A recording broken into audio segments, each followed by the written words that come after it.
Baahubali cinema first look వచ్చినప్పుడు రమ్యకృష్ణ చెయ్యి నీళ్ళలో నుంచి వెళ్ళి బయటుండి ఆ చేతుల బిడ్డని పైన చూసేసరికి సెంటిమెంటల్ గా జనాలందరూ ఎంత కనెక్ట్ అయినరో దానికి సేమ్ వే మొన్న కాకినాడలో ఒక కానిస్టేబుల్ బిడ్డనెత్తుకొని డ్యూటీ చేస్తుంటే చూసి కూడా ఇటు సిపి సజ్జనర్ గారు అటు హోమ్ మినిస్టర్ అనిత గారు బాగా కనెక్ట్ అయిపోయి కదిలిపోయి ఈయననేమో ట్వీట్ చేసిండు ఆమెనేమో ఇంటికి పిలుచుకొని సన్మానం చేసింది. ఇట్లా కానిస్టేబుల్ బిడ్డనెత్తుకొని డ్యూటీ చేయడం అనేది అప్రిషియేట్ చేయాల్సిన విషయమే.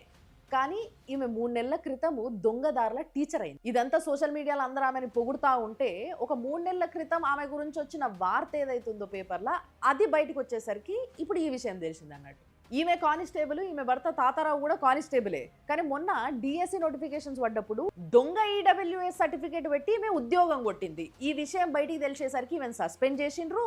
మళ్ళా పోలీస్ శాఖ కూడా ఈమె పైన శాఖపరమైన చర్యలు తీసుకుంటాము అని చెప్పిండ్రు. కానీ ఇప్పటికీ కూడా అంటే 3 నెలల తర్వాత కూడా మంచిగా బిడ్డను ఎత్తుకొని ఉద్యోగం చేసుకుంటుంది. జనాలు కూడా ఎట్లయిపోయారంటే గతంలో ఎన్ని తప్పులన్నా చేయని జనాల మధ్యలోకి వచ్చి జర్రంత కలరింగ్ ఇయ్యంగానే కరిగిపోతారు.